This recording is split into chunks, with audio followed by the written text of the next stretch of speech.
Assalamualaikum warahmatullahi wabarakatuh. Kami dari kelompok 3 akan melakukan observasi audit manajemen ke kantor pengawasan dan pelayanan bea dan cukai tipe Mahdia Pabean C Cirebon.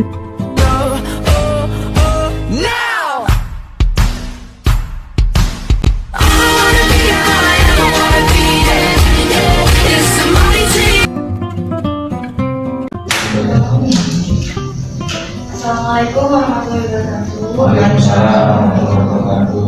Kami dari mahasiswa Universitas Wadidul Jati Cirebon melakukan observasi dengan wawancara.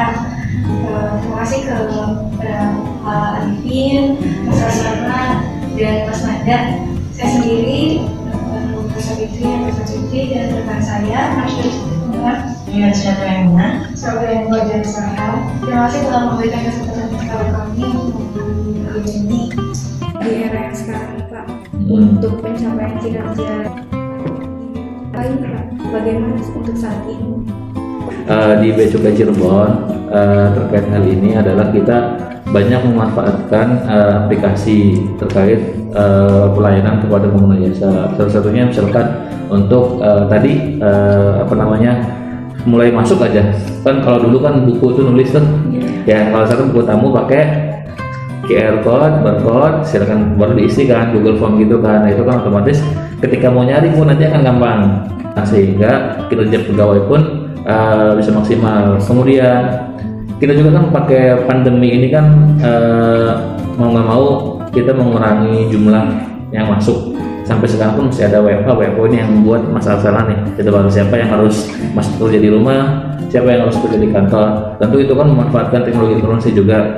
Jadi pekerjaan-pekerjaan itu kita bisa kerjakan di rumah, walaupun kita di rumah kita bisa tetap kerja. Itu misalkan untuk sinkronisasi data kita punya namanya Ciwaringin, yaitu Cirebon Data and Sharing gitulah, data sharing gitu. Jadi intinya kita punya Ciwaringin. Jadi intinya adalah kita di rumah pun bisa akses data itu. Nah berhubung sekarang kan udah jaringan wifi kita otomatis wajib punya di rumah pun kan, karena memang ada Zoom, ada apa. Nah kita bisa akses tuh dengan Ciwaringin, kita bisa akses ke data yang ada di kantor. Jadi kita punya data center kita bisa ngambil kapanpun dengan akun kita harus login dulu pakai akun kita. Jadi kalau orang luar nggak bisa masuk. Jadi gitu, dalam menghadapi entah 4.0 ataupun dipercepat dengan pandemi, kita tetap meningkatkan kinerja dengan cara berbagai aplikasi tadi, seperti itu. Berarti karyawannya tuh harus punya keterampilan digital juga berarti ya? Ya, itu udah sesuatu yang melekat. Kalau zaman sekarang, apalagi di sini kan banyak yang milenial juga tuh. Banyak Harus menyesuaikan perkembangan. Iya betul. Jadi kemampuan terkait teknologi, pengoperasian komputer, laptop itu sudah suatu hal yang wajib, yang gitu. Jadi semuanya udah bisa lah sekarang begitu. Ada yang di rumah ya Pak. Nah itu bagaimana sih cara dari pihak yang di kantornya untuk ngawasin yang kerjanya di rumah gitu Pak? Kan ada yang di rumah tuh kan nggak tahu kerja atau kemana orangnya gitu. Bagaimana? Terkait ini pun sebelum kita pandemi kita sudah punya yang namanya MyTask. Apa itu aplikasi MyTask? Yaitu adalah aplikasi untuk melaporkan kinerja kita gitu. Jadi hari ini, jadi gini, kita punya aplikasi Nadine, naskah dinas elektronik. Kalau kita melaksanakan rapat yang ada undangan di situ dan melaksanakan konsep surat yang ada di situ, itu otomatis terekam sebagai pekerjaan kita hari itu.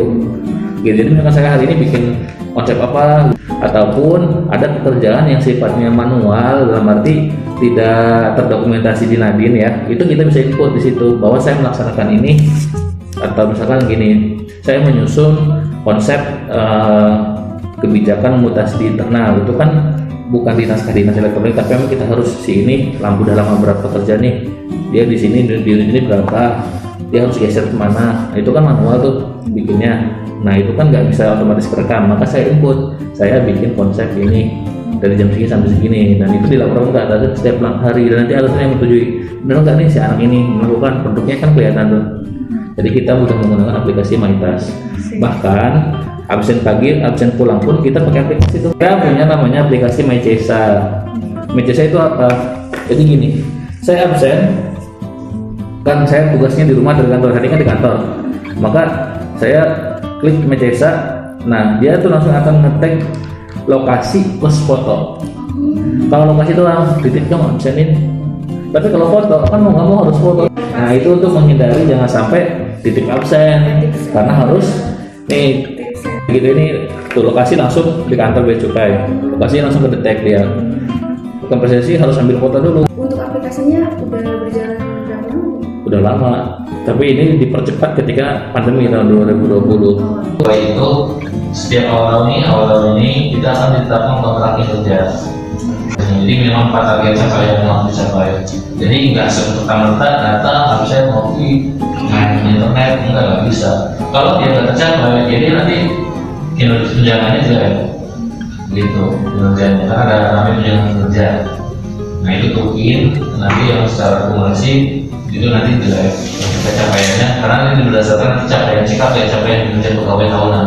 Kalau capaian kinerja jelek ya dia tunjangannya juga jelek.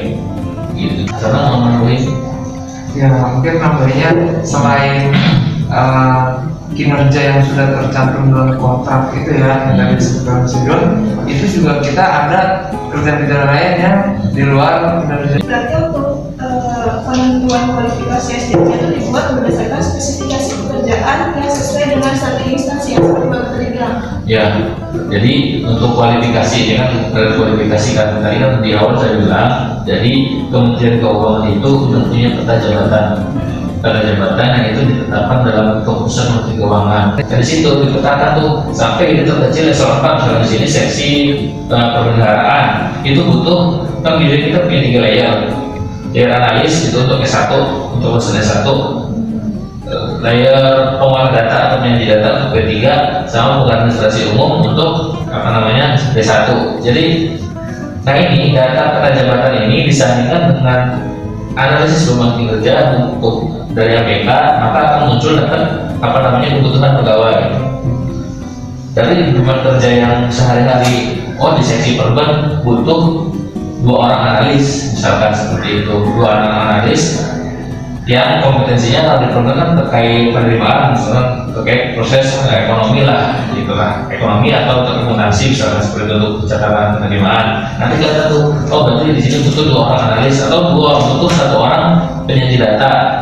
Nah, dari beban kerja ternyata realnya, budgetingnya analis cuma ada 1, berarti kurangnya 1 nih. Nah, otomatis itu akan muncul ke informasi atau aplikasi untuk rekrutmen. Di BC buat sesi perbendaharaan butuh 1 orang analis yang di bidang kualifikasinya adalah ekonomi. Nah, seperti itu. Jadi sudah jelas ketika rekrutmen itu kualifikasinya dia butuh apa gitu, dan ditempatkan di mana pun sudah tahu sebetulnya seperti itu. Kalau kita udah punya sampai sedetail itu peta jabatan, semua jabatan yang dibutuhkan apa, dari beban kerja kita kebutuhannya berapa, kemudian yang ada berapa, lebih atau kurang. Kadang di sini lebih kan nih ininya, yang di lain kurang, maka itu nanti kebijakannya adalah mutasi, pindah. Ini namanya perlu pindah ke sini, dari sini kurang, tambah ini di sini, gitu. Kalau kurang benar-benar kurang, rekrut, gitu. Ya, tapi itu kebijakannya di pusat.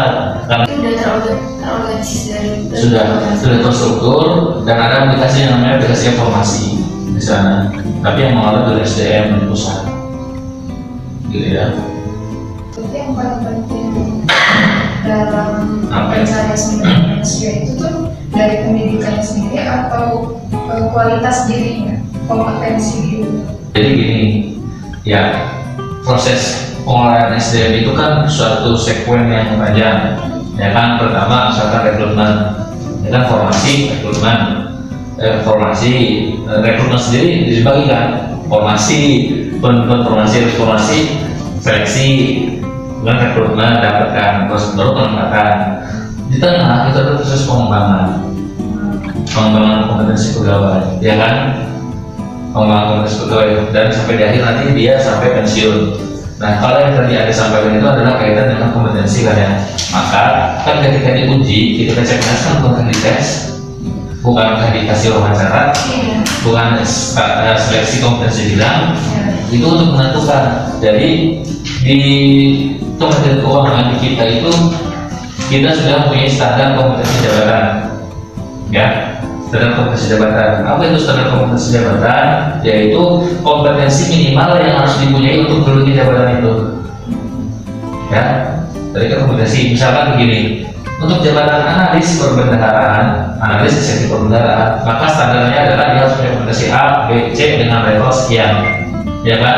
Ketika rekrutmen hasil wawancara itu tidak memenuhi, maka itu akan terjadi namanya ada gap kompetensi. Benar nggak?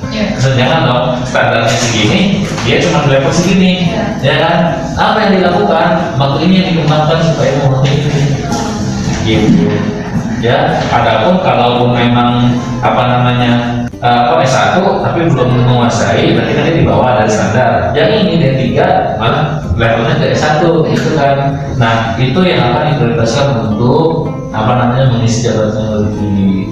Seperti itu. Adapun dari soal real pekerjaannya menyesuaikan, saling membantu, asistensi seperti itu. Bapak teruskan sama mas-mas yang lainnya kan banyak tugas gitu Pak. Nah, apakah ada kegiatan yang meningkatkan kesehatan mental gitu Pak? Ada kegiatan yang enggak gitu? Sabtu atau olahraga gitu, senam, kumpulan bareng, Kalau dari saya di sini selama bekerja di Juga itu maksudnya di Cirebon itu setiap minggu ada kajian, dan untuk yang muslimnya itu ada kajian setiap hari Rabu siang.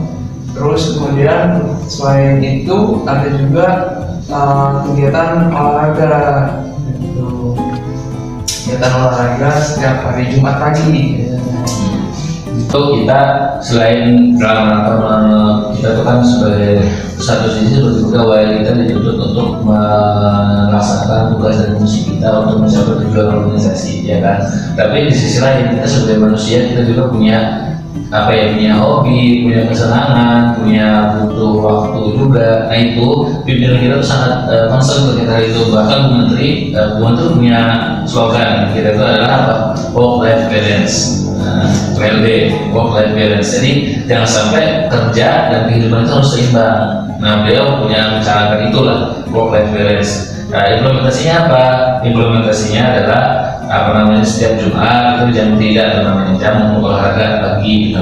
Kemudian kita juga punya namanya program pembinaan mental. Itu ya baik untuk yang muslim maupun non muslim. Kalau yang beliau olahraga bareng kan. Di sini ada goes, panahan, kita punya gitu. Kemudian badminton, kita punya lapangan badminton pusat, di mana berpusat tuh masalah pusat. Jadi kemudian keuangan dari pusat itu ada namanya layanan psikologi gitulah. Jadi punya kita di hari-hari tertentu kita namanya balai kesehatan. Punya balai, kalau di sini cuma klinik kesehatan, ruang kesehatan. Itu dokternya setiap hari Selasa. Itu untuk cek kesehatan fisik maupun kesehatan terutama fisik lah karena ini dokter. Nah kalau di pusat itu kita punya juga namanya balai kesehatan. Itu di situ berkumpul dokter umum, dokter gigi, psikiater ada sama ustadz lah. Yang ustadz kan di situ ada nanti. Jadi kita mau konsul mana nih? Tapi kesehatan mental maupun kesehatan psikis juga itu sangat diperhatikan seperti itu. Untuk strategi SDM, apakah pihak beasiswa itu melibatkan lingkungan eksternal? Jadi teman-teman sekalian, kita tuh dalam analisis kebutuhan pembelajaran itu kan kita menyusun hasil pembelajaran. Jadi nanti kita BPPK itu dia akan menyediakan berbagai pelatihan yang sekiranya memang dia sanggup gitu ya. Nah, dalam arti sanggup itu adalah sanggup dari segi waktu untuk penjadwalannya, sanggup menghadirkan narasumbernya, sanggup mengalokasikan segala macamnya lah.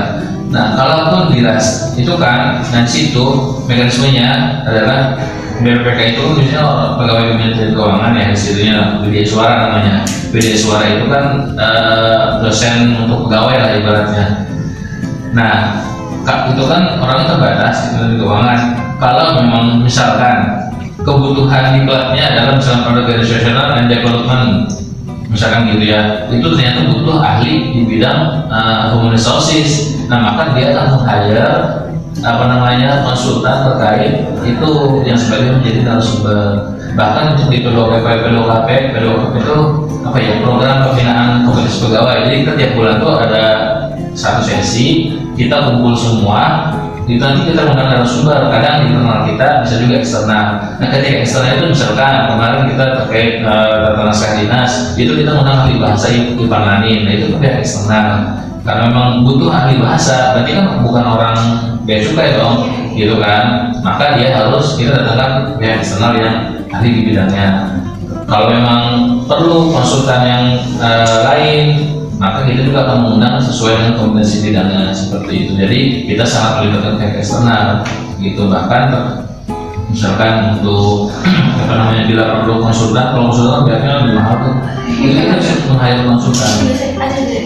Ada dari eksternal, gitu. Misalkan untuk proses apa namanya, dulu ini kan dulu bisa dari sedikit bagian pusat, karena yang membuat kebijakan adalah pusat, kita kan eksekusi ya, berarti kita kan pelaksana. Maka yang menyusun kebijakan, misalkan dulu saya ketika menyusun survei MOVIN dalam bentuk proses MOVIN, itu kan kita butuh ahli bahasa tuh, ahli bahasa, ya kan. Waktu itu saya datang, dari tugasnya datang ke Bandung, ke Unpad, namanya ada profesor, 3 profesor untuk menanyakan terkait kita mengasih ini kuesionernya sudah sesuai atau belum secara bahasa, secara apa, gitu, punya tafsiran, multi tafsir atau tidak. Jadi untuk proses seperti itu pun kita bahkan meng-hire konsultan yang di bidang ahlinya, gitu. Dan itu kan akan, proses itu akan menjadi proses pembelajaran buat saya. Oh ternyata seperti ini, seperti ini. Nah itu kan proses belajar, pasti kita akan meng-hire pihak luar. Tapi karena meng-hire pihak luar itu biaya besar, maka BPPK tuh sebisa mungkin adalah mengupgrade, mendingan mengupgrade orangnya nih, dosennya yang suaranya. Misalnya beda suara, ya udah saya tidak ikutin pelatihan apa, nanti sayanya akan menyampaikan, gitu kan. Itu lebih murah kan ya dibanding itu seperti. Tapi kalau memang mendesak dan itu sifatnya butuh dari pihak luar, kita akan dari pihak luar mendatangkan seperti itu. Yang mendatangkan itu Pak, mengenai pertukaran atau tugas. Oh, roti, donasi. Itu tuh bisa diharapkan lebih baik Pak. Jadi salah satu program pembinaan atau pengembangan adalah rotasi, betul kan? Kenapa? Misalkan begini, itu sudah sangat jelas akan meningkatkan kompetensi pegawai. Kenapa? Saya misalkan Anda nih penempatan di umum, maka dia akan menguasai terkait umum, terkait pegawaian, terkait gaji, terkait keuangan, terkait rumah tangga. Nah, ketika dia di rolling ke perbendaharaan, maka dia akan mendapatkan pengetahuan baru, ya kan? Jadi dari segi pengalaman yang meningkat, dari segi kompetensi wawasannya juga akan meningkat. Jadi rotasi itu akan membuat pegawai lebih bagus secara kompetensi maupun secara pengalaman. Gitu, ya. Karena ya mungkin saya bisa agak lebih lancar terkait ngomongin yang biasanya, karena saya pakai besar, saya bukan terlalu rotasi ke sana. Terus balik lagi ke sini, yang gitu. Itu karena memang mutasi itu akan memberikan pengalaman, memberikan pengetahuan. Gitu, kita akan belajar hal baru, itu kan akan menambah, meningkatkan kompetensi kita, upgrade lah diri kita sendiri. Terima kasih Pak sudah memberikan jawaban-jawaban mengenai strategi sumber daya manusia instansi biaya cukai ya. Terima kasih kepada Pak Arifin, Mas Asana, dan Mas Nanda memberikan luangkan waktunya untuk kami. Kurang lebihnya mohon maaf banget atas segala kekurangan kami. Semoga kedepannya Bea Cukai bisa sukses. Sampai tutup ya Pak. Assalamualaikum warahmatullahi wabarakatuh. Baik, kami menyampaikan terima kasih atas bahwa kami dipercaya untuk menjadi objek observasi. Tentunya kami mengharapkan hasil observasinya nanti mungkin menjadi masukan juga buat kami kalau ada hal-hal yang sifatnya perlu masukan buat kami. Itu kami mengucapkan mohon maaf juga kalau sudah penyambutan dan sesuatu seperti aja nih. Menyambut kami juga ada dalam wawancara ada hal-hal yang kurang berkenan, itu mohon maaf. Mudah-mudahan teman-teman selalu sehat dan sukses juga. Salam buat Pak Dik juga pelajar dan pembimbing dari kami. Mungkin itu. Assalamualaikum warahmatullahi wabarakatuh.